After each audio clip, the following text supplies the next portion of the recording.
Assalamualaikum sahabat-sahabat yang dirahmati Allah. Hari ini, saya ingin membagikan kepada kalian sebuah kisah inspiratif tentang seorang pemuda bernama Imam. Dulu, Imam adalah sosok yang miskin dan sering dihina, tetapi dengan kerja keras, doa, dan tekad yang kuat, ia berhasil mengubah nasibnya. Imam merantau ke negeri seberang demi mencari kehidupan yang lebih baik, dan pulang dengan membawa uang ratusan miliar untuk membangun desanya. Namun sebelum kita mulai, mari kita bersama-sama mengirimkan selawat kepada Nabi Muhammad SAW. Semoga selawat kita ini menjadi saksi bagi kita di akhirat kelak. Bagi yang telah menekan tombol like dan subscribe, semoga kalian diberi kesehatan, rezeki yang lancar, hutang yang dilunaskan, dan kebahagiaan di dunia serta akhirat. Amin. Selamat menyimak cerita ini, semoga dapat menginspirasi dan memberi motivasi. Malam itu, hujan deras mengguyur desa Sumberjati. Petir menyambar langit, menerangi kegelapan sesaat sebelum kembali menghilang di tengah suara hujan yang menenggelamkan segala sesuatu. Di tengah guyuran hujan, seorang pemuda berusia 20 tahun berlari menerobos gerimis. Bajunya basah kuyup, napasnya terengah-engah, dan langkahnya cepat seakan sedang dikejar oleh waktu atau mungkin oleh masa lalu yang terus menghantuinya. Namanya Imam. Wajahnya tampak tegang, matanya menyipit menahan air hujan yang mengalir deras dari dahinya. Ia membawa satu koper tua yang terlihat cukup berat, tetapi bukan isi koper itu yang membuat tubuhnya gemetar. Di balik sosoknya yang tegap terdapat luka lama yang masih terbuka. Luka dari kampung ini, luka dari orang-orang yang kini ia hampiri kembali setelah bertahun-tahun pergi. Lampu-lampu rumah di sepanjang jalan desa masih menyala, tetapi tidak ada satupun jendela yang terbuka untuk menyambutnya. Tak ada yang tahu Imam kembali malam ini, dan mungkin tak ada yang peduli. Mungkin mereka mengira Imam sudah tiada, atau bahkan berharap demikian. Beberapa tahun yang lalu, Imam adalah bahan ejekan di setiap sudut kampung. Ia adalah anak yatim piatu yang hidup sebatang kara sejak usia muda, di mana rumah reot warisan orang tuanya hanya terdiri dari 2 petak kecil berdinding anyaman bambu dan atap seng yang berkarat. Kehidupannya bergantung pada menjual kayu bakar, mencangkul kebun orang, dan kadang membantu di pasar. Tidak ada satupun tetangga yang memperlakukannya dengan hormat. Dasar anak sialan. Enak saja numpang hidup di kampung ini, bentak Pak Rasman, tetua kampung yang sering menuduh Imam mencuri ayam, padahal tuduhan itu tidak pernah terbukti. Apa gunanya sekolah tinggi kalau akhirnya hanya ngumpul kayu? Malu-maluin saja. Celah Bukirni, yang rumahnya persis di seberang gubuk Imam. Bahkan anak-anak pun ikut-ikutan mengejek. Si Imam si pengemis. Rumahnya ini saja bisa roboh kalau diseruduk kambing. Ejekan demi ejekan menjadi makanan sehari-hari Imam. Namun, malam itu semuanya sunyi. Tidak ada cemoohan, tidak ada tawa yang mengolok, hanya suara hujan dan detak jantung Imam yang tak bisa ia kendalikan. Ia berhenti tepat di depan rumah masa kecilnya yang masih berdiri, meskipun kini lebih mirip bangkai. Dinding bambunya dipenuhi lumut, atap sengnya sebagian sudah jatuh, sementara rumput liar tumbuh tak terkendali di sekitarnya. Imam hanya berdiri menatapnya lama, seakan menantikan sesuatu dari masa lalu yang keluar dari balik pintu yang tak pernah ia kunci sejak pergi. Tiba-tiba, terdengar suara langkah kaki dari belakang. Imam berbalik dan melihat seorang pria tua muncul dari balik kegelapan. Payung hitam menaungi kepalanya, dan sorot matanya tajam menembus malam. Imam bertanya pelan. Imam mengangguk perlahan, mengenali suara itu. Ternyata Pak Kardi, mantan guru SD yang pernah memberinya nasi bungkus saat ia pingsan karena kelaparan. Subhanallah, kamu kembali juga, Nak. Suara Pak Kardi bergetar. Semua orang mengira kamu sudah tiada di negeri orang. Imam tak menjawab, hanya menghela napas dalam-dalam. Dari kantong jaketnya, ia mengeluarkan selembar uang merah Rp yang masih kering, tersimpan rapi dalam plastik kecil. Ia menyerahkannya kepada Pak Kardi. Ini untuk Bapak. Sebagai awal. Pak Kardi menatapnya dengan heran, tetapi belum sempat bertanya lebih jauh, Imam sudah membuka koper tua itu. Isinya penuh dengan uang merah, ratusan lembar ribuan terbungkus rapi dalam bundelan plastik yang menumpuk hingga penuh. Petir menyambar lagi di langit. Pak Kardi mundur selangkah dan berkata, "Astagfirullah, dari mana kamu mendapatkan uang sebanyak ini?" Imam menatapnya dengan mata yang merah. "Ini baru sebagian kecil, Pak." Pak Kardi semakin terperanjat. Di balik jendela rumah-rumah yang tadinya tertutup rapat, beberapa wajah mulai mengintip. Mata-mata yang dulu sering mencemooh kini memicing penasaran. Dari balik semak di samping rumah Imam, seorang remaja berlari terbirit-birit ke rumah Bu Kirni. "Bu, itu Imam. Kembali ke kampung bawa koper penuh duit. Aku lihat sendiri, Bu. Banyak banget." Keesokan harinya, kabar tentang kepulangan Imam menyebar lebih cepat daripada angin. Desa Sumberjati berubah menjadi pasar pagi. Orang-orang mulai berdatangan ke halaman rumah reot. Imam menyebarkan senyuman yang dulu tak pernah mereka berikan padanya. Bu Kirni datang dengan senyum lebar, membawa seikat pisang. "Imam, nak, maaf ya, Bu sebelumnya kadang suka ngomel-ngomel. Itu semua karena Bu hilaf. Ini pisang hasil kebun. Semoga kamu suka." Pak Rasman datang dengan wajah masam yang dipaksakan agar terlihat ramah. "Wah, Imam luar biasa. Aku bangga pada kamu. Dulu, aku hanya ingin kamu jadi anak baik, mengerti?" Namun, Imam hanya menatap mereka dengan wajah datar. Ia tidak lupa dengan masa lalu. Di tengah kerumunan, datang pula para pemuda yang dulu sering menyembunyikan sandal Imam saat salat Jumat. Kini, mereka tersenyum penuh harap. Bahkan, ada yang bersedia membersihkan halaman rumah Imam tanpa diminta. Namun, Imam tidak datang untuk pamer. Ia datang dengan sebuah misi. Ia tidak akan membalas hinaan dengan amarah. Ia punya rencana besar dan pagi itu, ia mengajak seluruh warga berkumpul di balai desa. Balai desa ramai. Orang-orang datang dengan wajah penuh harap dan rasa ingin tahu. Imam berdiri di depan, mengenakan pakaian sederhana, tanpa setelan jas, tanpa dasi, hanya kemeja putih yang sedikit kusut dan celana bahan. "Saya tidak datang untuk menyombongkan diri," kata Imam membuka suara. "Saya datang untuk mengingatkan bahwa setiap orang memiliki masa lalu, tetapi tidak semua orang diberikan kesempatan untuk memperbaiki hidup. Saya beruntung dan ingin berbagi keberuntungan itu." Ia membuka tas besar yang dibawanya. Isinya lebih banyak uang merah. "Setiap kepala keluarga akan saya beri modal. Tapi ada syaratnya. Uang ini bukan untuk dihamburkan, bukan untuk membeli motor baru atau televisi besar. Uang ini untuk usaha. Siapapun yang bersedia memulai usaha dengan jujur dan disiplin akan saya bantu." Warga terdiam. Beberapa wajah tampak tidak percaya, yang lain tampak malu. Namun, di pojok ruangan, ada satu pasang mata yang sejak tadi menatap Imam dengan penuh dendam. Mata milik Agus, anak Pak Lurah. Pemuda itu berlidah tajam. Dulu, dia yang paling keras menghina Imam kini merasakan ketidaknyamanan. Pengaruh ayahnya terancam, dan dia tidak suka melihat Imam mendapat sorotan yang begitu besar. Di luar balai desa, dua lelaki asing duduk di sebuah warung kopi. Wajah mereka tidak dikenal, namun sorot mata mereka tajam saat mereka mencatat sesuatu dalam buku kecil yang dimiliki.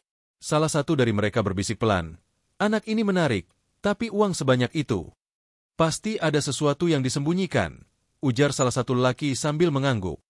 "Kita lihat seberapa lama dia bisa bermain bersih." Di kejauhan, petir kembali mengguntur, dan hujan mulai turun pelan-pelan, seolah mengingatkan kita bahwa badai belum berakhir. Pagi itu, langit desa Sumberjati tampak cerah, seolah alam pun ikut merasakan rasa penasaran terhadap kisah anak yatim piatu yang kini kembali sebagai orang yang berpengaruh. Sinar matahari menyinari celah-celah pohon kelapa dan rumah-rumah penduduk. Namun, suasana hati para warga jauh lebih hangat dari biasanya. Terdapat harapan, rasa ingin tahu, dan perhitungan-perhitungan yang mulai dimainkan secara diam-diam. Semua orang membicarakan satu nama, Imam, bocah yang pernah mereka hina. Anak miskin dari gubuk reot di ujung desa kini kembali membawa koper penuh uang. Sejak pagi buta, puluhan warga sudah berdiri di halaman rumah Imam. Ada yang membawa keranjang berisi singkong, ada yang membawa kerajinan tangan seadanya, dan tak sedikit pula yang hanya hadir dengan senyum palsu. Mereka ingin mencicipi rezeki yang dibawa Imam, tanpa peduli luka lama yang pernah mereka timbu. Imam keluar dari dalam rumah dengan kemeja lengan panjang yang digulung hingga siku. Matanya menatap tajam satu persatu wajah warga yang kini tampak manis, meskipun dulunya penuh racun. Di sampingnya berdiri Pak Kardi, sang guru yang kini telah pensiun, satu-satunya orang yang tidak pernah merendahkannya. "Pak Kardi, bantu saya. Mari kita mulai dari nama-nama warga yang benar-benar membutuhkan. Saya tidak mau uang ini menjadi bencana baru bagi kampung kita," ujar Imam dengan tenang. Pak Kardi mengangguk pelan. "Kamu yakin dengan semua ini?" Imam tersenyum tipis. "Saya tidak ingin membalas dendam, Pak. Tapi saya tidak ingin ada lagi anak-anak yang tumbuh seperti saya dulu." Proses pun dimulai. Warga diminta mengumpulkan fotokopi KTP dan menuliskan rencana usaha mereka dalam selembar kertas. Ada yang ingin membuka warung kopi, ada yang ingin beternak ayam, bahkan ada yang hanya menulis butuh uang untuk membeli motor ojek. Imam membaca satu persatu rencana tersebut dengan penuh perhatian. Ia tidak tertawa atau mencibir. Ia hanya menandai kertas-kertas itu dan memanggil satu persatu nama yang dianggap layak dibantu. Pak Sarno, panggil Imam. Seorang lelaki tua dengan tubuh bongkok maju perlahan, menggenggam selembar kertas yang dituliskan dengan huruf besar. Usaha tempe sudah pernah, tapi modal habis. Imam menyodorkan satu bundel uang. Ini jumlahnya Rp juta. Saya tahu cara buat tempe, ujar Pak Sarno. Saya cuma minta satu.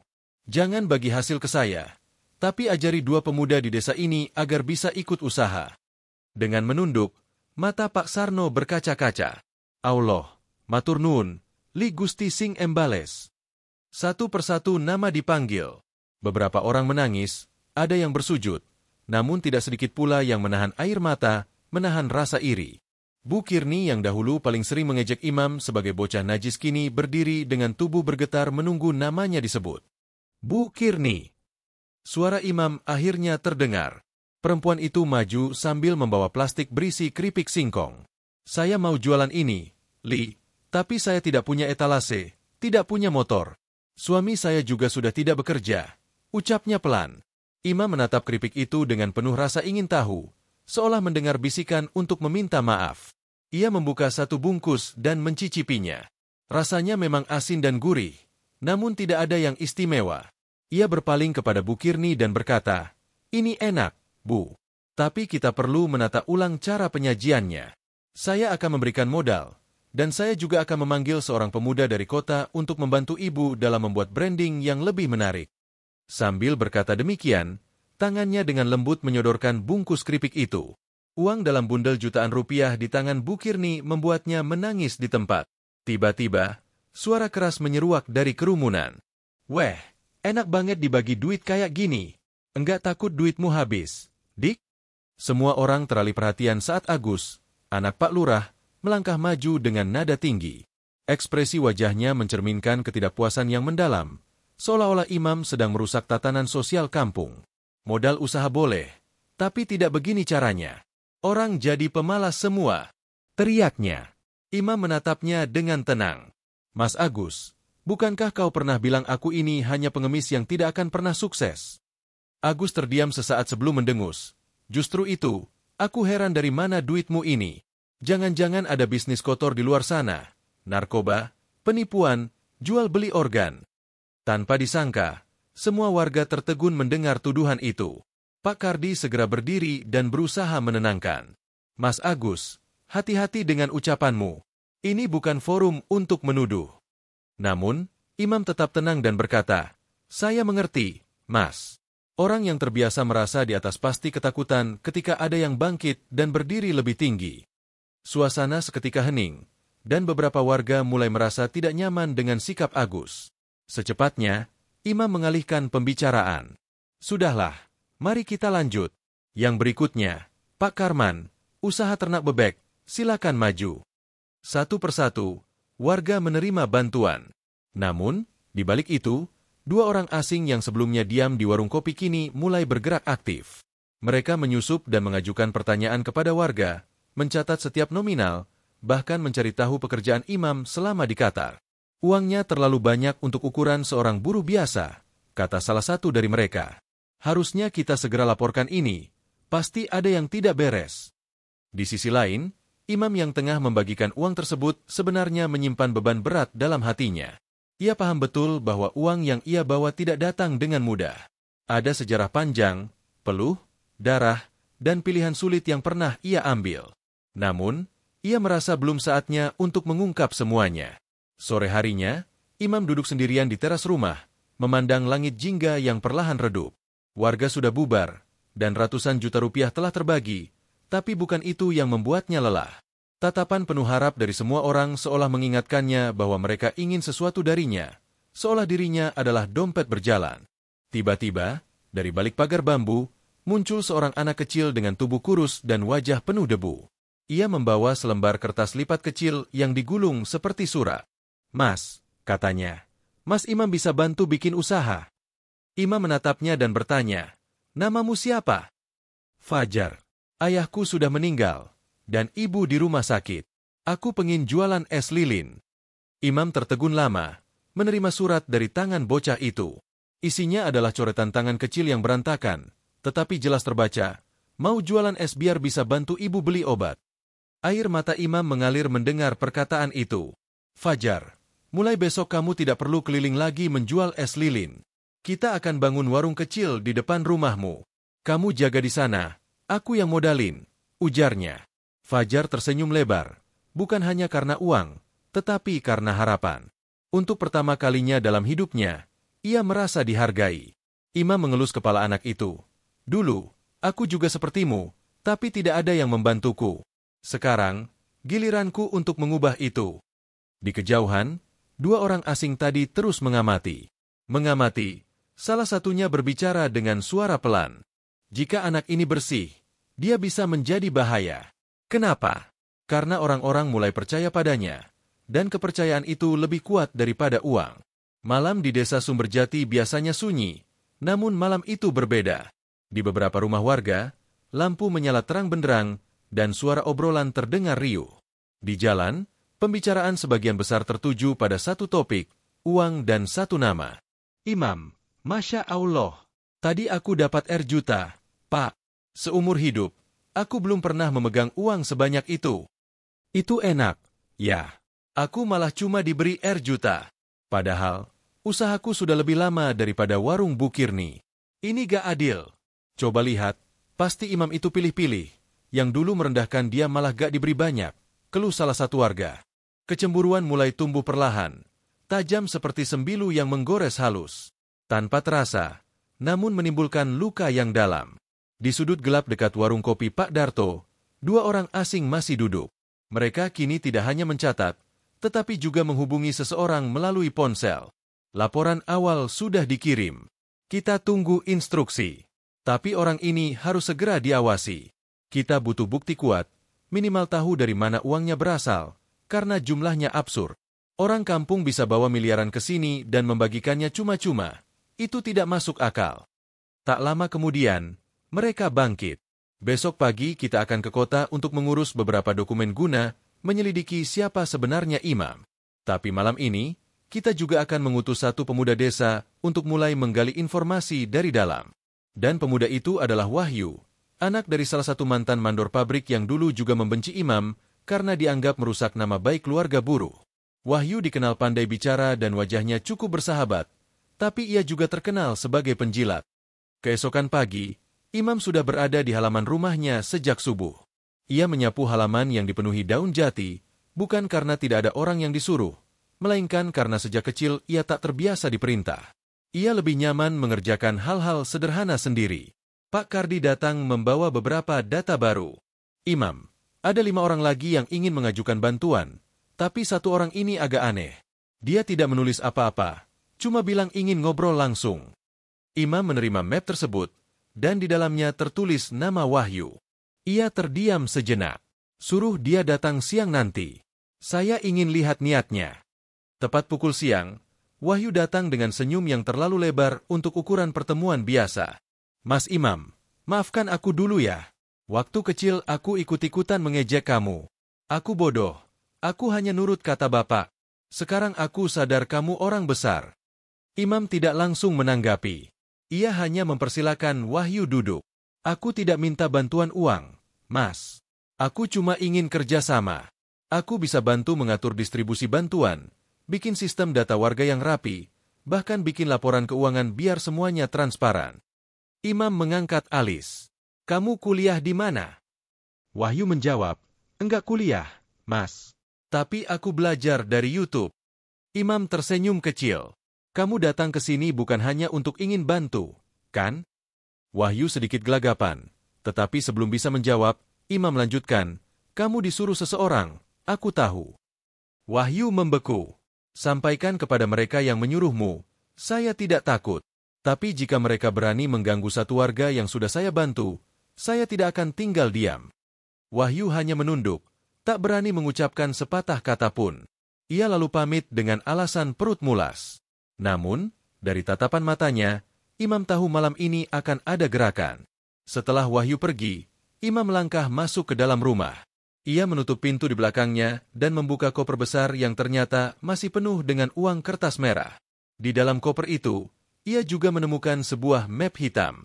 Dengan rasa ingin tahu, ia membuka map tersebut dan menemukan foto-foto lama, tiket pesawat, surat kerja dari Qatar, serta selembar catatan kecil. Tulisan tangan ibunya yang ia tinggalkan saat merantau menjadi pengingat yang tak terlupakan. Nak, hidupmu mungkin berat, tetapi jangan pernah jadi penjahat. Jika kelak kau berhasil, bantulah orang-orang yang memusuhimu, karena mereka lebih membutuhkan kasih sayang daripada bantuan. Itu adalah pesan yang selalu terpatri dalam ingatannya. Imam memejamkan mata, mengenang semua luka yang telah ia alami. Tahun lalu, ia tiba di Doha. Udara panas dan kering membuat tenggorokannya terasa terbakar. Di bandara, ia dijemput oleh seorang pria bernama Ara, yang bertubuh tinggi dengan janggut rapi. "Yidik," tanyanya. "Ya, Sir. Bos Anda sedang menunggu," jawabnya. Bekerja di rumah mewah milik seorang pengusaha minyak bukanlah pekerjaan biasa. Imam awalnya hanya bertugas sebagai tukang kebun. Namun, karena kemampuannya yang cepat belajar, dalam waktu singkat ia dipercaya untuk membantu bagian administrasi. Disinilah keberuntungannya dimulai. Ia mengenal putra pemilik rumah, seorang pemuda bernama Hasan, yang memiliki ketertarikan dalam pemrograman komputer dan bisnis digital. Mereka sering mengobrol dan saling bertukar ide. Suatu hari, Hasan mendapat proyek untuk mengembangkan sistem keuangan sederhana bagi restoran keluarganya dan membutuhkan asisten. Imam menawarkan diri. "Biarkan saya membantu." Hasan tertawa, namun akhirnya memberinya kesempatan. Dalam waktu sebulan, sistem itu pun selesai. Hasan merasa kagum dan mengajak Imam menjadi mitra dalam bisnis barunya yang merupakan platform logistik makanan untuk wilayah Timur Tengah. Selama bertahun-tahun, bisnis itu meledak. Hasan dan Imam mendirikan perusahaan resmi, dan sebagian saham diberikan kepada Imam. Dalam waktu singkat, Imam berhasil mengumpulkan cukup kekayaan untuk pensiun 3 kali lipat. Namun, ia tidak berniat untuk pensiun. Ia ingin kembali ke Sumberjati, ke kampung yang pernah menguburnya dengan ejekan, untuk menggali harapan yang hilang. Namun, di balik kebaikannya, ada ketidakpastian yang mulai muncul. Di pos keamanan desa, 2 pria asing yang menyamar sebagai petugas survei mulai menelusuri aliran uang, bahkan mencoba mencari informasi ke bank lokal tempat Imam pernah mentransfer uang. Malam itu, seseorang mencoba menyelinap ke halaman rumah Imam. Namun, Imam sudah bersiap. Ia duduk di dalam rumah dengan lampu mati, memegang sebatang kayu kecil. Suara ranting yang diinjak di luar terdengar jelas.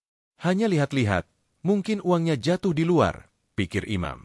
Ia berdiri dan membuka pintu perlahan, mendapati bayangan hitam berdiri di bawah pohon jambu. "Kamu datang sendiri atau disuruh?" tanyanya. Bayangan itu tak menjawab dan segera berlari. Imam tidak mengejarnya. Ia tahu bahwa malam ini hanyalah awal, dan besok akan lebih panas. Pagi di desa Sumberjati tidak lagi tenang. Sejak kedatangannya dengan koper berisi uang, desa itu berubah menjadi ladang gosip dan iri. Ada yang bersyukur, ada yang diam-diam mencibir, dan beberapa mulai meragukan niat Imam. Kalau dia ikhlas membantu, kenapa harus menggunakan uang sebanyak itu? Apakah ia menganggap kita pengemis? Suara-suara tersebut berembus dari warung ke warung, dari musala ke balai desa, perlahan menggoyahkan sebagian warga yang sebelumnya bersyukur atas bantuan di rumah Imam. Pagi itu, Imam duduk di meja kerjanya, saat Pak Kardi datang membawa kabar dari kepala dusun. "Li, aku harus jujur, semalam ada rapat mendadak yang dihadiri oleh beberapa tokoh dusun. Mereka tidak setuju dengan cara kamu membagikan uang." Imam menatap Pak Kardi dengan serius. "Mereka meminta agar kamu menghentikan tindakan itu sementara waktu. Menurut mereka, kamu perlu melapor secara resmi ke desa jika ingin membantu warga." Menghela napas, mereka merasakan kemarahan karena aku membantu orang-orang yang mereka anggap tidak layak untuk dibantu. Pak Kardi mengangguk pelan, mendengarkan dengan seksama. Imam berdiri dan membuka koper yang berisi uang setengah penuh, lalu mengambil beberapa tumpuk uang merah. Ia menyerahkannya kepada Pak Kardi, bahwa ini untuk menjadi modal program bersih desa. "Katakan ini berasal dari warga, bukan dari aku." Pak Kardi terperangah, tetapi cepat-cepat mengucapkan terima kasih dan menerima uang tersebut. Hari itu juga, ia membawanya ke balai desa dan menyerahkannya tanpa menyebut nama imam, meskipun semua orang tahu dari mana asalnya. Sore harinya, imam mengajak anak-anak bermain di halaman rumahnya. Ia membagikan seragam baru untuk sekolah, sepatu, dan alat tulis. Anak-anak tertawa ceria, tidak menyadari bahwa di balik pagar rumah itu, beberapa orang dewasa mengawasi dengan penuh kebencian. Di salah satu sudut kampung, Wahyu berbicara di telepon dengan suara berbisik. "Iya, Pak. Orangnya masih di sini, tapi semakin banyak warga yang mendukung dia." Suara di ujung telepon terdengar tegas. "Kita butuh bukti. Apakah dia benar-benar terlibat dalam keuangan gelap? Selidiki aliran dana dari luar negeri. Kalau perlu, masuk ke akun banknya." Wahyu menyanggupi perintah itu. Malam itu juga, ia datang kembali ke rumah imam, namun dengan rencana yang lebih matang. "Mas, aku benar-benar ingin membantu. Aku menyadari kesalahanku kemarin, tapi sekarang aku berniat untuk berkontribusi. Aku bisa membuat sistem online untuk distribusi bantuan yang transparan dan terbuka." Imam memandangi Wahyu lama, kemudian berkata pelan, "Kamu bisa mengakses data orang?" Wahyu tersenyum. "Bisa. Aku mengerti tentang itu. Aku pernah bekerja freelance di kota." Imam mengangguk. "Besok pagi kamu mulai." Wahyu tak bisa menyembunyikan senyumnya, tapi di dalam pikirannya ia tahu bahwa setiap detik yang ia habiskan di rumah imam akan ia gunakan untuk menggali informasi. Keesokan harinya, imam menggelar pembagian bantuan besar-besaran. Selain uang, ada juga peralatan pertanian, pupuk, bibit, bahkan satu mesin penggiling padi untuk kelompok tani di dusun utara. Lapangan desa penuh sesak, warga berbaris rapi. Setiap orang mendapatkan satu amplop tebal yang berisi segepok uang. Di beberapa sudut, kamera warga merekam anak-anak yang tertawa bahagia. Para orang tua berkaca-kaca, mengingat masa lalu mereka yang sulit. "Dulu, saya hanya bisa menjual 2 karung singkong dengan bayaran yang sangat sedikit. Sekarang, saya diberi uang sebanyak ini secara cuma-cuma." Namun, di balik segala keceriaan itu, kepala dusun mulai gelisah. Ia merasa kewibawaannya sebagai pemimpin desa mulai pudar, karena warga lebih mendengarkan imam daripada dirinya. Bahkan beberapa perangkat desa ikut minta pekerjaan di rumah imam. Ini sudah tidak bisa dibiarkan. Anak ini mulai menjadi dewa di kampung ini, gerutunya kepada sekretaris desa. Malam harinya, kepala dusun memanggil Wahyu. "Kamu masuk ke sistemnya dan cari bukti apapun, transfer rekening, atau apa saja yang bisa kita laporkan ke kabupaten, bahkan ke kepolisian." Wahyu mengangguk, namun hatinya mulai dipenuhi keraguan. Ia menyaksikan bagaimana imam memperlakukan orang-orang miskin dengan penuh rasa hormat. Ia melihat anak-anak kecil memeluk imam tanpa rasa takut. Bahkan ibunya yang dulu membenci imam kini menyimpan foto imam di lemari dapur, dibingkai rapi. "Orang ini bukan penjahat," pikir Wahyu. "Tapi aku sudah terlanjur berjanji." Malam itu, di kamar yang disiapkan imam untuknya, Wahyu membuka laptop dan memasuki sistem data. Ia mulai menyusun dokumen sendiri dan mencari catatan keuangan terkait aliran dana dari surat transfer. Akhirnya, ia berhasil menemukan satu dokumen yang berisi laporan transfer uang dalam jumlah besar dari Qatar ke Indonesia yang terdaftar atas nama perusahaan milik Imam dan Hasan. Namun, di bawah laporan tersebut terdapat satu catatan penting. Wahyu merasa kebingungan. Malam itu, ia terjaga dengan mata yang terus menatap dokumen di depannya. Perasaan dalam. Hatinya berperang. Ia sadar bahwa jika dokumen ini diserahkan, maka imam bisa terjerat dalam penyelidikan besar-besaran. Namun, di sisi lain, ia juga merasakan beban janji yang diberikan kepada orang yang membayarnya. Dalam kekalutan pikirannya, tiba-tiba pintu kamarnya diketuk. Tok-tok. Suara imam terdengar berat di luar. Wahyu membuka pintu, dan imam berdiri tenang di ambang pintu. Tatapannya dalam dan penuh makna. "Aku tahu kamu sedang bingung, tapi kamu masih punya pilihan.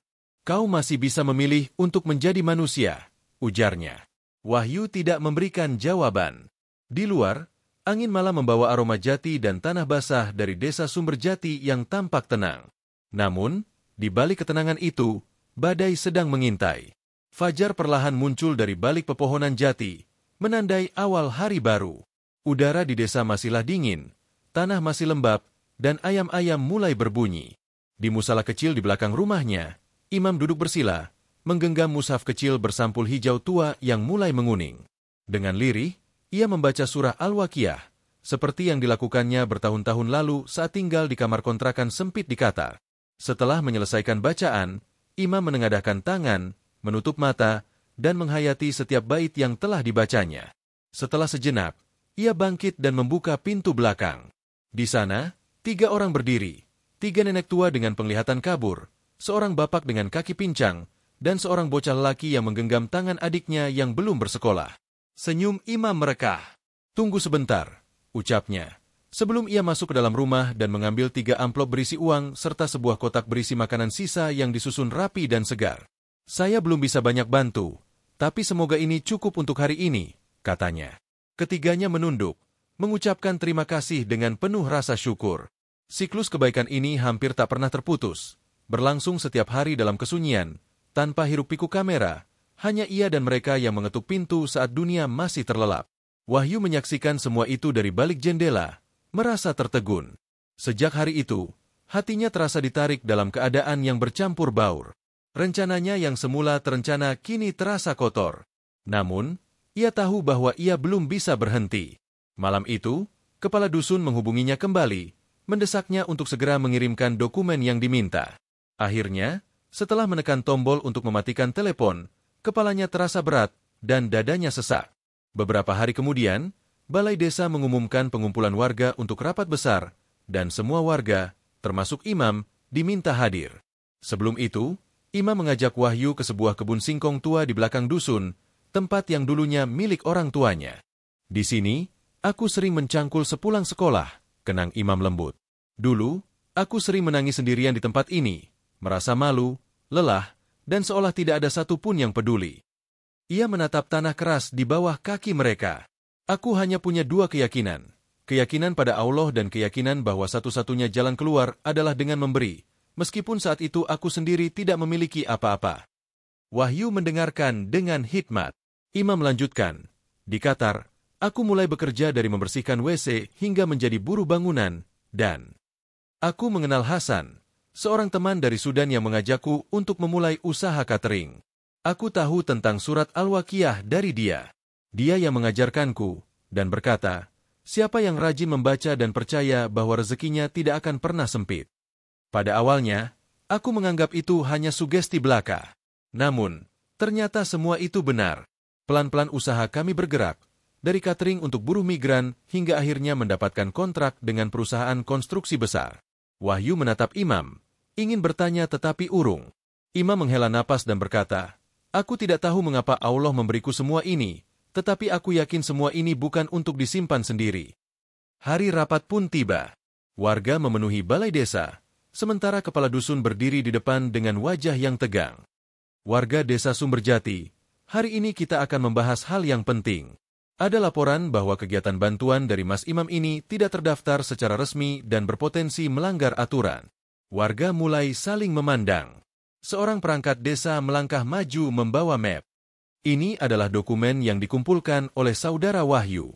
Isinya adalah catatan transfer dari luar negeri ke rekening pribadi imam dalam jumlah besar. Beberapa orang mulai berbisik, sementara kepala dusun menatap imam dengan tajam. "Apakah ini benar?" Imam berdiri perlahan. Ia tidak membela diri, tak sepatah kata pun terucap. Hanya dengan tenang, ia mengambil tasnya dan meletakkan sebuah buku di atas meja.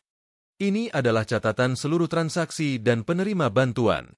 Nama, alamat, jumlah, tujuan, semua transparan. "Saya tidak menyembunyikan apapun," jelasnya. Warga mulai ramai. Ada yang bisik-bisik, "Lah, jika begitu, kenapa kita harus marah?" Kepala dusun menatap tajam. Tapi tetap saja, ini tidak sesuai dengan prosedur resmi. Desa ini punya aturan. Tiba-tiba, seorang ibu tua berdiri dari kursinya. Badannya bungkuk, tetapi suaranya tajam. "Pak Lurah, siapa yang selama ini membantu anak saya yang lumpuh? Bapak atau Mas Imam?" Semua orang menoleh, lalu satu persatu warga berdiri. Petani, janda, pemuda putus sekolah semua bersuara. "Mas Imam bantu saya modal warung. Mas Imam bayarin sekolah anakku. Dia bantu saya beli pupuk. Dia bahkan bantu makamkan ibuku yang meninggal tanpa biaya." Ruangan menjadi riuh. Kepala dusun tampak pucat, menatap Wahyu yang berdiri kaku. Imam hanya menunduk, tak mengeluarkan sepatah kata pun, tetapi matanya basah. Saat itulah Wahyu melangkah maju. Dengan langkah gemetar, ia mengambil map berisi dokumen itu dan merobeknya di depan semua orang. Saya tidak sanggup meneruskan kebohongan ini. Mas Imam bukan penjahat. Dia adalah manusia paling tulus yang pernah saya kenal. Ruangan menjadi hening. Kepala dusun terpaku. Imam perlahan memeluk Wahyu. Terima kasih. Kamu masih memilih untuk menjadi manusia. Tangis pecah, dan untuk pertama kalinya kepala dusun menunduk. Malam itu, banyak warga datang tanpa diminta ke rumah Imam, membawa makanan dan menyumbangkan tenaga. Ada yang membantu membersihkan halaman, ada yang memperbaiki pagar. Tanpa mereka sadari, rasa iri perlahan-lahan terkikis oleh rasa syukur dan hormat. Imam duduk sendiri di musala belakang rumah, membaca Al-Waqiah dalam sunyi, tanpa meminta apapun kecuali satu, agar hatinya tetap lapang untuk memberi. Udara sore di desa Sumberjati mulai menghangat. Daun jati berguguran satu persatu, mengotori jalan setapak di antara ladang kering. Anak-anak kecil berlarian membawa amplop merah yang mereka dapat dari Imam seminggu lalu. Di dalamnya masih tersisa beberapa lembar ribuan, diselipkan rapi oleh ibu mereka dalam kaleng biskuit kosong di atas lemari. Desa mulai berubah. Warung-warung kecil yang tadinya sepi kini hidup kembali. Petani yang dulu, kehidupan bergantung pada utang pupuk dari tengkulak. Kini, mereka sudah mampu membeli pupuk sendiri. Bahkan, masjid yang dulunya catnya mengelupas perlahan mulai diperbaiki melalui gotong royong warga yang merasa berdaya untuk pertama kalinya. Namun, tidak semua orang melihat perubahan ini sebagai sebuah keajaiban. Di balik Bukit Sisi, ada pandangan yang berbeda.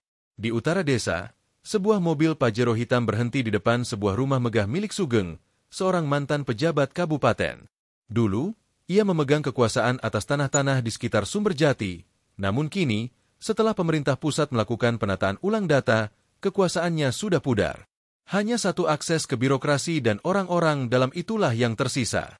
Dari dalam mobil, seorang pria berkacamata hitam dengan rambut yang diusap rapi turun. Ia mengenakan batik halus berwarna emas. Namanya Tony, seorang pengusaha besar dalam proyek properti di Jawa Timur. Tanpa ragu, tangannya menjabat Sugeng dengan erat. Pak Sugeng, saya dengar di Sumberjati ada orang yang bagi-bagi uang semaunya, ujar Tony dengan nada santai. Sugeng menyeringai. Ya, benar. Namanya Imam. Dulu ia anak petani di sini, tidak jelas asal-usulnya.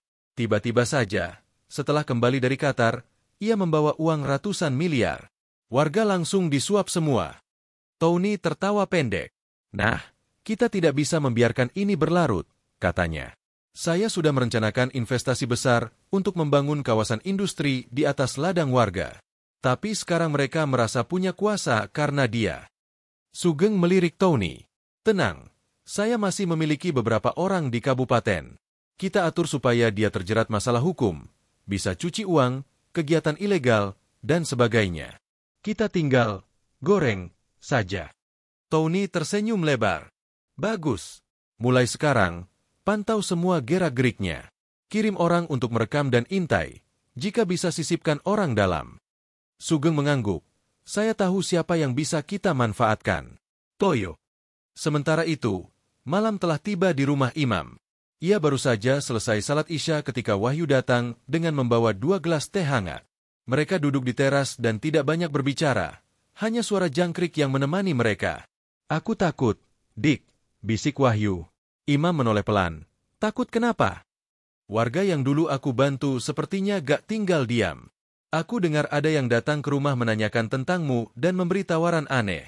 Mereka minta aku memberikan informasi, kata Wahyu dengan nada cemas. Imam menarik napas panjang, namun tetap berusaha tenang. Aku tahu mereka tidak suka melihat desa ini bangkit tanpa mereka. Mereka terbiasa memegang kuasa.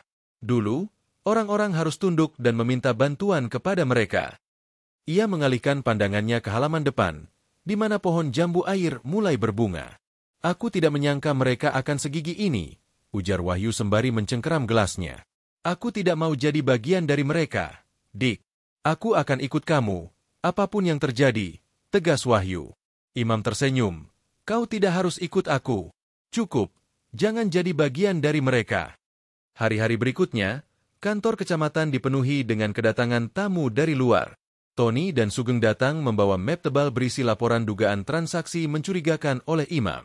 Di dalamnya terdapat foto-foto imam yang diduga menyerahkan uang kepada warga, daftar penerima yang diputarbalikan, serta tuduhan bahwa imam membentuk kelompok donatur ilegal tanpa izin. Camat menolak untuk menandatangani surat itu, tetapi Tony dan Sugeng tidak berhenti di situ. Beberapa hari kemudian, rumah-rumah warga yang menerima uang dari imam didatangi petugas pajak. Mereka diinterogasi dan ditanya berbagai hal tentang asal-usul uang, data pribadi, hingga dijanjikan bantuan hukum jika mau mengaku bahwa uang itu diperoleh untuk mendukung kampanye politik. Desa mulai resah. Meskipun imam tidak banyak berbicara, ia mulai merasakan tekanan yang datang dari berbagai arah. Di sisi lain, setiap pagi, warga tetap datang ke rumahnya.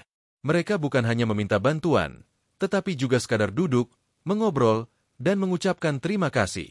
Namun pagi itu, satu peristiwa membuat imam tertegun lama. Seorang bapak tua datang sambil membawa satu amplop yang berisi uang. "Ini, Mas," katanya, lalu menyerahkan amplop tersebut. Imam pun heran. "Kenapa, Pak?" tanyanya. Dengan bergetar, bapak tua itu menjawab, "Saya takut. Uang dari Mas ini bisa membuat saya terjerat masalah. Saya tidak sanggup." Saat anak saya diinterogasi lagi, imam menatap amplop itu. Perlahan, dia menerimanya dan memeluk bapak tua tersebut. "Saya paham, Pak. Tidak apa-apa." Namun, dalam hatinya, ia sadar bahwa tekanan yang dihadapi bukan hanya ditujukan kepadanya, tetapi juga untuk seluruh desa. Di malam hari, imam berdiri di musala, ditemani oleh satu lampu minyak kecil. Ia menunduk dan membaca surah Al-Waqiah. Air matanya mengalir, tetapi ia tetap melanjutkan bacaan hingga akhir. Setelah menyelesaikan, ia berdiri dan membuka pintu. Di luar, Wahyu berdiri dengan tangan yang bergetar. Banyak orang berkumpul di rumah Sugeng, dan sepertinya mereka sedang merencanakan sesuatu. "Aku mendengar kabar bahwa besok pagi, tim penyelidik dari kabupaten akan datang menemui kamu." Imam menatap Wahyu lama. "Biarin saja, Yu. Aku tidak takut." Wahyu terlihat bingung. "Tapi kenapa, Dik? Kenapa kamu tidak melawan mereka dan membuktikan bahwa semua ini legal?" Imam menghela napas. "Karena yang mereka takutkan bukanlah aku, melainkan perubahan yang aku tanamkan dalam hati warga. Jika aku membalas dengan kebencian, berarti aku sama seperti mereka. Yang harus kita jaga bukan reputasi, tetapi keberkahan." Malam itu, langit desa Sumberjati dipenuhi awan tebal. Angin bertiup lebih kencang dari biasanya. Namun, di dalam hati imam, tidak ada angin, tak ada badai. Hanya ada keteguhan yang terbangun dari keyakinan bahwa memberi akan selalu lebih kuat daripada mengambil. Ketika fajar tiba, langkah-langkah berat mulai mendekat dari luar desa.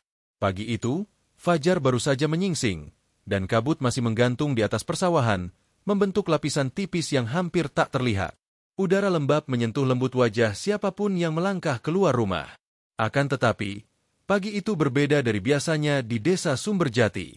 Ada ketegangan samar yang menggantung, seperti petir yang belum menyambar. Dari arah jalan utama desa, suara deru mesin terdengar. Beberapa mobil berplat hitam dan putih melaju perlahan, diikuti oleh motor-motor aparat dan petugas sipil. Warga yang mendengar suara itu mulai mengintip dari balik jendela. Beberapa ibu yang hendak ke pasar pun langsung merubah arah dan bersembunyi di dalam rumah. Mobil-mobil itu berhenti tepat di depan rumah imam. Di dalam rumah, imam sudah duduk di ruang tamu mengenakan baju koko putih dan sarung bergaris.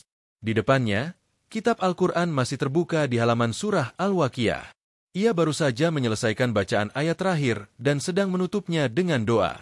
Tiba-tiba, pintu diketuk dengan keras, bukan sekadar ketukan biasa, tetapi 3 kali dengan tekanan yang kuat.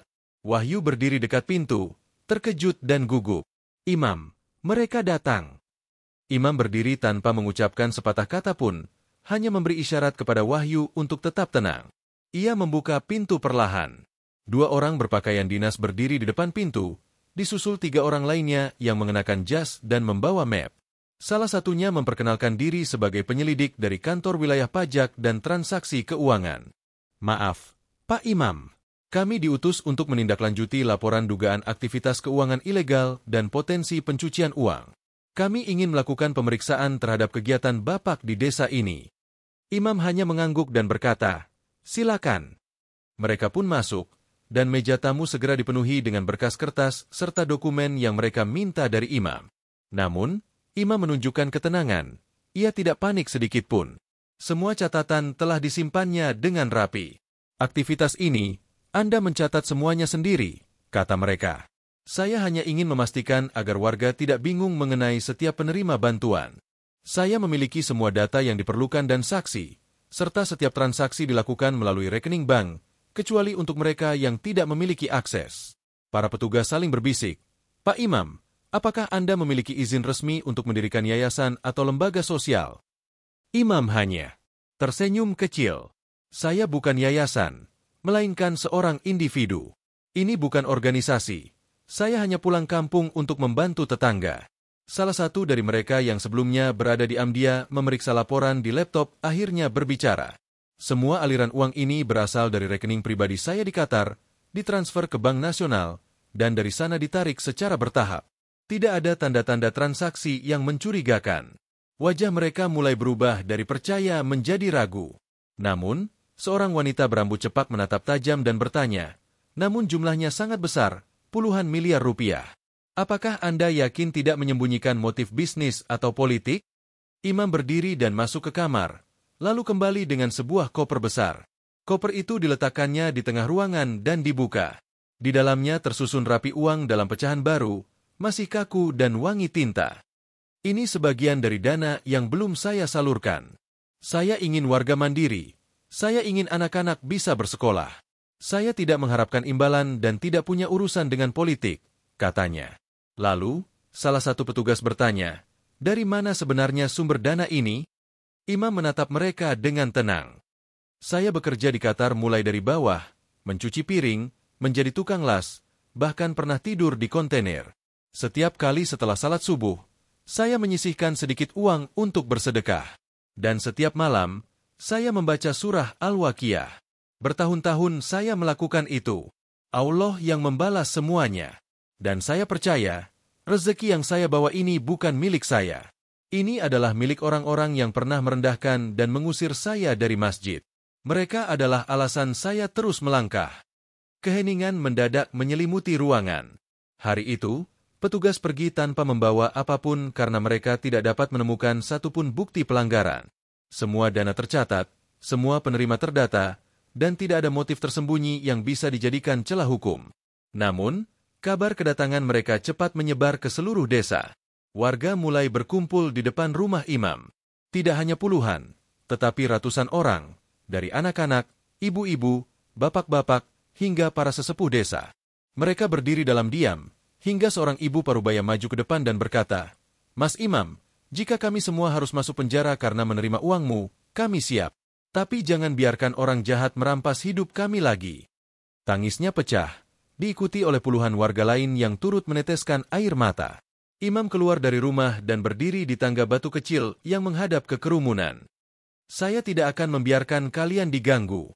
Jika ini terkait uang, saya masih punya banyak." Ia melambaikan tangan kepada Wahyu. Tak lama kemudian, Wahyu dan beberapa pemuda keluar membawa 5 koper besar, di mana masing-masing ditaruh satu persatu di depan warga. "Kita akan mulai lagi. Hari ini, setiap keluarga akan menerima Rp juta. Ambil dan gunakan sebaik mungkin. Yang penting bukan jumlahnya, tetapi niat kalian untuk memperbaiki hidup." Suasana mendadak meledak dengan tepuk tangan dan isak tangis. Warga maju satu persatu. Imam menyalami mereka, menyelipkan uang ribuan ke tangan mereka. Ratusan lembar uang berpindah tangan. Tidak ada rasa takut, hanya haru dan keberanian yang lahir dari kepercayaan. Di tengah kerumunan, seorang kakek renta berjalan tertatih. Ia mendekat dan memeluk Imam erat-erat. "Dulu aku adalah orang yang paling keras mengusirmu, Nak. Tapi sekarang, aku bersyukur kamu tidak pernah dendam." Imam membalas pelukan itu dengan penuh haru. "Pelukan itu, aku tidak pernah berniat untuk membalas, Pak. Aku hanya pulang membawa bekal yang Allah titipkan." Namun, dari kejauhan, di salah satu rumah mewah di pinggir desa, Sugeng dan Tony mengamati semua yang terjadi melalui kamera jarak jauh yang mereka pasang diam-diam di salah satu rumah warga. Ekspresi wajah Tony terlihat. Orang ini harus segera dihentikan, pikir Sugeng sambil menyalakan rokok. Kami sudah mencoba segala cara, tetapi jelas ia bukanlah orang biasa. Tony berdiri dan menendang kursi. Kalau begitu, kita harus mengambil langkah terakhir. Kotor atau tidak, dia harus jatuh. Di luar, sorakan warga masih terdengar, namun badai yang sebenarnya baru mulai mendekat. Hari-hari di desa Sumberjati kini dipenuhi harapan baru.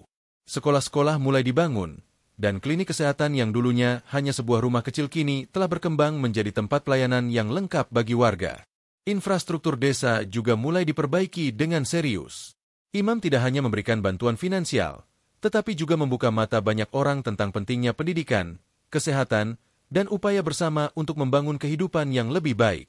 Kepercayaan warga padanya semakin kuat, meskipun bayangan gelap masih mengintai. Pagi itu, Imam duduk di ruang tamu rumahnya yang sederhana, memandangi surat dari pihak BAN. Surat yang datang beberapa hari lalu itu menyampaikan potensi ancaman terhadap dana yang disalurkannya untuk desa.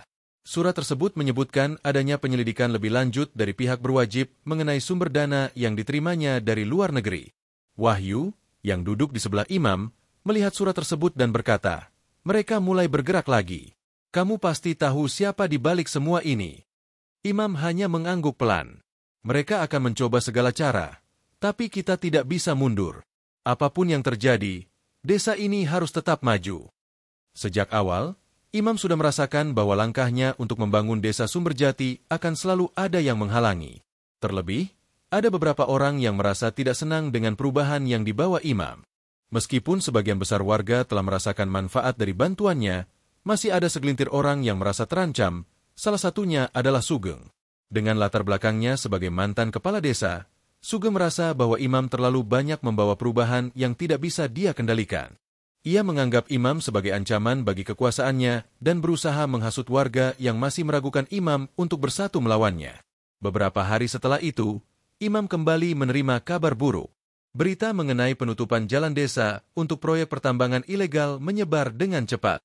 Tak terduga, sejumlah warga yang sebelumnya pernah ia bantu kini terlibat dalam proyek ilegal tersebut dan berniat menutup jalan utama desa demi membawa alat berat ke hutan terlarang yang dijaga ketat oleh masyarakat.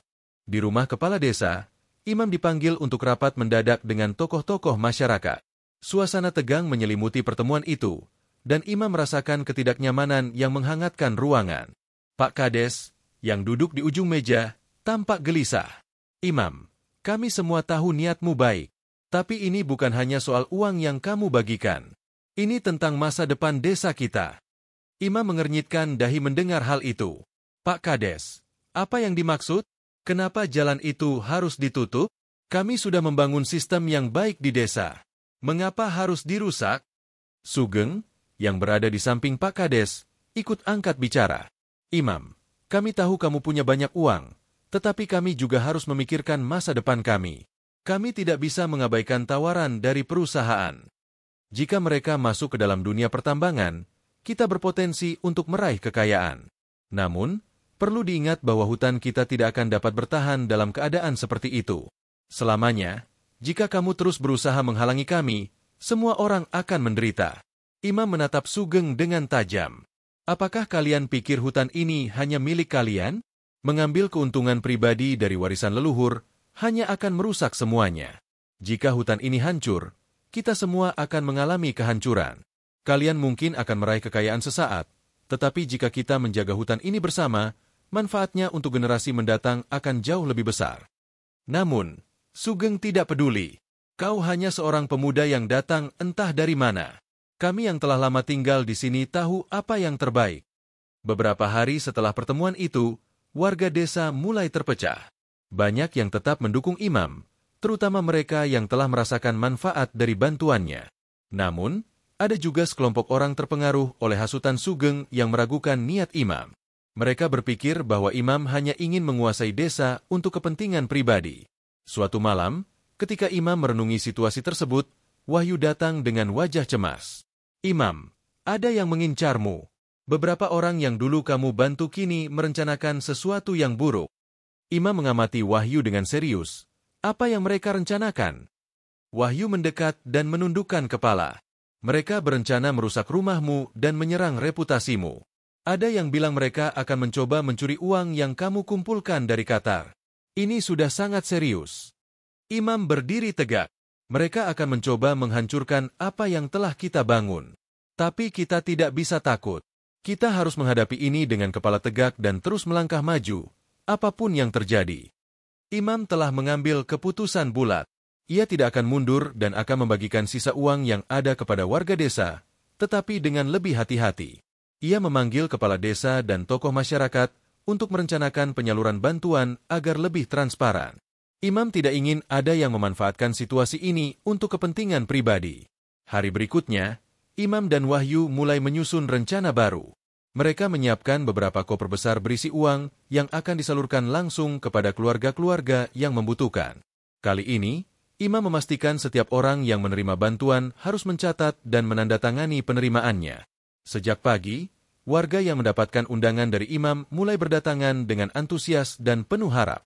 Imam membagikan uang tersebut dengan hati-hati, tidak hanya untuk membantu tetapi juga untuk menunjukkan bahwa ia tidak akan berhenti berjuang demi masa depan desa. Namun, di balik keramaian itu, beberapa pemuda tampak mencurigakan, mengintai langkah Imam dengan diam-diam. Ada sesuatu yang tidak beres, dan Imam merasakan suasana yang aneh.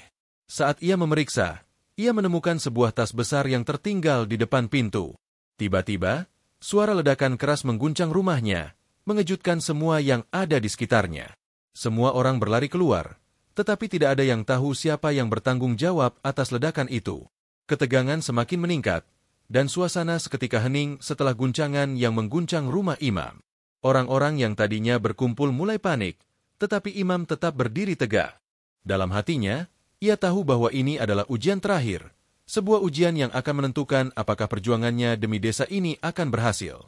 Berakhir dengan tragis atau mencapai keberhasilan, para pemuda yang sebelumnya bersembunyi kini mulai melangkah maju, seolah-olah mereka mengira Imam akan merasa takut, namun ia sudah bersiap dengan segala kemungkinan. Tak lama setelah itu, polisi dan pihak berwenang tiba di lokasi untuk menyelidiki apa yang sebenarnya terjadi. Imam memandang arah mereka dengan tegas dan berkata, "Apa yang mereka lakukan tidak akan menghentikan kami. Kita akan terus membangun desa ini. Tidak ada yang bisa merusaknya." Suaranya penuh keyakinan. Dalam malam yang penuh ketegangan itu, Imam teringat pada ayat Al-Quran yang selalu ia baca setiap pagi setelah salat subuh.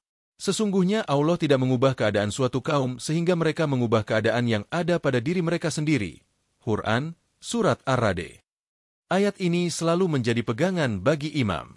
Ia menyadari, meskipun tantangan silih berganti, jika hati dan niatnya tetap lurus serta ia terus berjuang dengan penuh keikhlasan, perubahan yang besar dan baik akan terwujud. Dengan tekad yang lebih kuat dari sebelumnya, Imam melanjutkan perjuangannya. Ia mendirikan lebih banyak sekolah, klinik, dan pusat usaha yang membantu warga desa agar lebih mandiri. Meski dihadapkan pada ancaman, ia tak pernah merasa takut. Ia yakin jika ia tetap menjaga keimanan, kebaikan, dan kejujuran, tak ada yang bisa menghalangi jalannya. Seiring waktu, nama Imam semakin dikenal di seluruh daerah, bukan hanya karena keberhasilannya membawa pulang uang, tetapi juga karena hati dan niatnya yang tulus untuk memperbaiki kehidupan orang lain. Warga desa yang dulunya meragukannya kini melihatnya sebagai pahlawan yang telah mengubah hidup mereka. Suatu hari, Imam berdiri di atas bukit, memandang desa Sumberjati yang kini berkembang pesat. Pemandangan yang dulunya dipenuhi rumah-rumah reot dan jalanan berlubang, telah berubah menjadi desa yang asri. Ia tersenyum mengingat semua pengorbanan yang telah dilalui. Saya sudah membahagiakan orang tua saya. Meskipun mereka telah tiada, saya telah memenuhi janji kepada mereka dan bersyukur bisa membantu orang-orang yang sebelumnya merendahkan saya. Ujarnya sambil menatap langit, berdoa dalam hati agar Allah selalu memberinya kekuatan untuk terus berbuat kebaikan. Kisah Imam mengajarkan kita bahwa setiap orang, tak peduli dari latar belakang mana, memiliki kesempatan untuk meraih sukses. Dengan tekad, kerja keras, dan niat baik, kita bisa mengubah takdir kita sendiri. Jangan pernah menyerah meski hidup dipenuhi tantangan. Karena dengan kesabaran dan keteguhan hati, kita dapat membawa perubahan yang lebih baik, tidak hanya untuk diri sendiri tetapi juga untuk orang lain. Imam, dengan segala usahanya, membuktikan bahwa kebahagiaan sejati terletak pada kemampuan kita untuk membantu orang lain dan memberikan manfaat kepada sesama. Sesuai dengan firman Allah dalam Al-Quran, sesungguhnya Allah tidak mengubah keadaan suatu kaum sehingga mereka mengubah keadaan yang ada pada diri mereka sendiri. Quran, Surat Ar-Ra'd. Jika kita ingin mengubah kehidupan kita harus terlebih dahulu mengubah diri kita sendiri dengan iman, tekad, dan usaha yang maksimal. Terima kasih telah mengikuti kisah inspiratif Imam ini. Semoga cerita ini dapat memberikan motivasi bagi kita semua untuk tidak mudah menyerah dan selalu berusaha memberikan yang terbaik dalam hidup ini. Jika Anda merasa terinspirasi dan menikmati cerita ini, jangan ragu untuk berbagi dengan orang lain. Untuk memberikan komentar, like, dan subscribe agar Anda bisa terus mengikuti cerita-cerita menarik lainnya. Semoga kita semua selalu diberkahi dan dipermudahkan dalam setiap langkah yang kita ambil. Amin.